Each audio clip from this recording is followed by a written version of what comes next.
Hello and welcome back to another video. If you're looking for recommendations on what manhwa to read, then here are some that I've read recently that might be of interest. Manhwa titles are timestamped in the video for your convenience. Our first manhwa for today is Stella, the Lost Star, a fantasy manhwa that I've currently read up to chapter 86 on. Its main character is Stella, the Empire's youngest princess that seemingly did not have the blessings of the star and was looked down upon and overall ignored by her family, the Imperial family. One day though, a revolt took place to overthrow the very power-greedy emperor, and Stella was sacrificed by her family to escape. Surprisingly, she survived that night, and she's able to cast off Stella and become Ethel, a modest stewardess of an inn that is living a simple yet fulfilling life. This is until her past seems to be creeping up on her once again. How will Stella, or Ethel, react to the new yet dangerous situation in front of her, and what will be the result of her decisions? The story is 8 out of 10. Considering the initial onset, the very tragic abandonment experienced by Stella is very front and center. Even from this, she was able to come out of it in a better state as she found the family that she now has around her. As I noted, this might not be for long as the future clearly has other plans for Stella, whether she likes it or not. The characters are 6 out of 10. Other than Stella and maybe one or two other characters depending on your opinion, there isn't a lot of depth to these characters. They're very one-sided and narrow-minded. It's like a playground for Stella to take advantage of after she grows up. The art is 8 out of 10. The traumatizing and tragic experience that Stella goes through is well illustrated, but is also in contrast to the small but very bright light of a life that she experiences after. Her resolve to face situations and also face the family that abandoned her if they show their face in the future is very well depicted. So if you're a fan of fantasy manhwa, specifically of those that have a traumatic and tragic experience for the female lead, similar to A World Without You from my previous videos, then take a look at Stella, the Lost Star. This next manhwa is not your typical reincarnation story. No, I'm not joking, that is the title of this manhwa. It's a reincarnation manhwa that I've currently read up to chapter 79 on. Its protagonist is Edith Rigglehoff, a villainess from a novel that is in this case, of course, actually a reincarnated person that transmigrated into a novel she read in her previous life. The original Edith was supposed to be quite jealous of the original female lead, Reese, because she had all the adoration of the supposed family she is married off into. Now, our version of Edith looks to achieve one thing, survival. But clearly things will not be so easy as all of these types of manhwas go through. Things deviate from their original plot. The story is 8 out of 10. An interesting unique take on the reincarnating into a novel genre, this manhwa has a conflict between our main character Edith and that of a major influence on the story.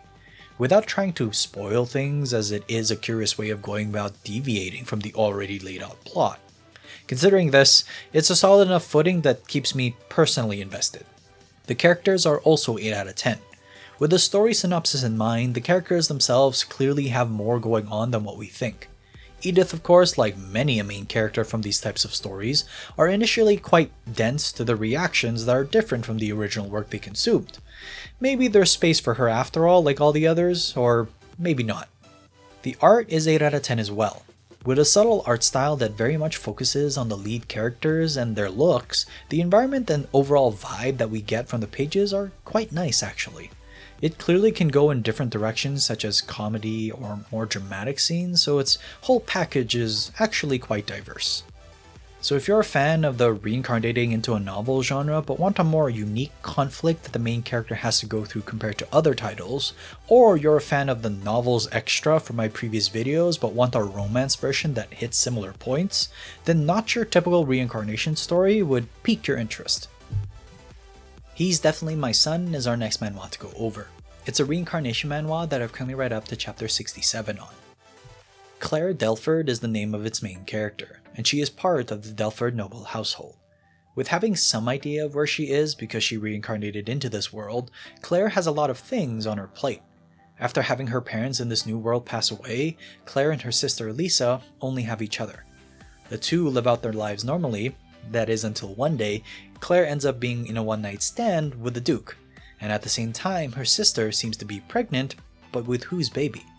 Elisa seems to know but doesn't want to elaborate, and so they return to their territory from the capital, only for Elisa to pass away and Claire to come back to the capital several years later, but with a son. Time for some misunderstandings. The story is 9 out of 10. Considering the timeline and circumstances that I've laid out in my synopsis, the misunderstandings are easy to believe.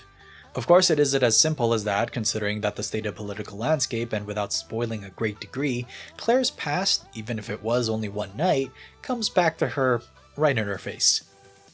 The characters are 8 out of 10. With misunderstandings, of course, comes romantic feelings in the air, but also an obligation to take care of her nephew. Claire's focus isn't on anything to do with romance. Instead, she's looking for a way to protect herself, her nephew, and the Delford household. Her demeanor to prioritize all of this is admirable, but life clearly must have other plans since she's the main character. The art is also 8 out of 10. From its more traditional romantic manhwa art style that focuses on a lot of visible expressions of the main characters, to the more chibi-esque illustrations that are more focused on Claire's nephew, it's an overall weird but good fit. So if you're looking for a reincarnation manhwa with a more romantic direction towards it, but with a lot of potential for political scheming in a fantasy world, then He's Definitely My Son would be an interesting one to start for you. Our next manhwa to look over is A Barbarian Was Admitted to the Academy, a reincarnation manhwa that I've currently read up to chapter 33 on. The focus of this story is on an unnamed man who served his country as a soldier, but due to unexplained circumstances ended up losing one of his legs. After wallowing in his despair and falling asleep one night, he ends up waking up but as a woman in a tent. Realizing after some time that he seems to be within a fantasy game and has reincarnated into a boss within said game that is known for being insanely difficult to defeat, named Aishangor Halshal. Now having to live within this world as Halshal, she will have to remember as much as she can about said game and be careful of everyone around her. First things first, get to the only potential solace for her. The Academy. The potential is 7 out of 10. Not necessarily being the most unique introduction, this manhwa does at least offer an interesting premise to start. Halshal's future is quite bleak and proves no easy way to survive, but clearly there is more to the picture than just the typical reincarnating into a game character. Right? The art is 5 out of 10. With a more graphic art style mixed in with its illustration of the auras coming from Halshal with the various characters we meet, it honestly makes me feel that it's a little rough around the edges. I can't particularly point a finger at any one scene though. You will have to look for yourself and see if it's for you. So if you're interested in following new stories and are a fan of the reincarnating into a game genre, and you're interested to see what Halshal will do given the situation she is now in, then keep an eye on A Barbarian Was Admitted to the Academy. It may pique your interest. Welcome to the highlight portion of today's video as we look at how one of the manhwas mentioned in a previous video is doing as I've continued reading it. Slight spoiler warning as we will be discussing the events in manhwa since my previous opinion.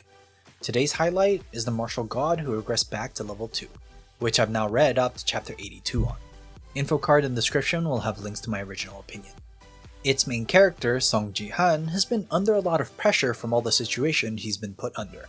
Ever since regressing back into the past, we've clearly seen a lot of deviation from his first life. All of his actions have now caused the proper butterfly effect that overall for now, seems like things are going in a better position. From his little niece Seha's gift actually having a great amount of promise, to recruiting a number of talented and skilled individuals who will be able to help him carry out his own goals, and ensuring that those that disrespect him and those he is close to are dealt with properly. There have been more gamey moments from the MOBA portions of the story, but the political landscape is also getting heated as Japan tries to influence Jihan as well. My previous scores for this manhwa were 8 out of 10 for art and story while having a score of 7 out of 10 for characters. The art score stays the same at 8 out of 10 due to the action portions of the manhwa continuing its strong strides of illustration. In addition to this, with the gamified moments plus some of the other elements in the story and characters, it's able to hold its own. The story goes down 2 points from 8 out of 10 to 6 out of 10.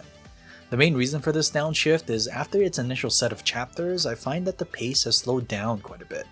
Having to catch up and establish other potential avenues for the story to go through has caused some other parts to stagnate a bit.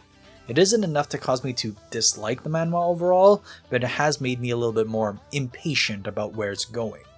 The characters, though, in comparison goes up to 2 points to 9 out of 10. With that switch in pace, those new avenues of course introduce other characters and beings that allow for some more banter and entertaining interactions with Jihan. Some of them are clearly more important than others, but with Jihan clearly no longer being alone, maybe there's a shot of him being able to lead things in a more advantageous direction. At least for himself. The martial god who regressed back to level 2 has continued being an enjoyable experience for me. Even though its story has slowed down while over its most recent set of chapters, it doesn't take away my joy in reading as other parts of the manhwa have replaced it, although I do hope it picked back up again after laying out more foundation. I would recommend this manhwa for those that want regression action stories with a more vulnerable but capable main character. Would you agree, or would you not? Comment down below your thoughts on the martial god who regressed back to level 2. Thanks so much for watching. Please like and subscribe if you enjoy the content. Write in the comment section down below what manhwa you've been reading and I might just take a look. Till next time though, have a good read.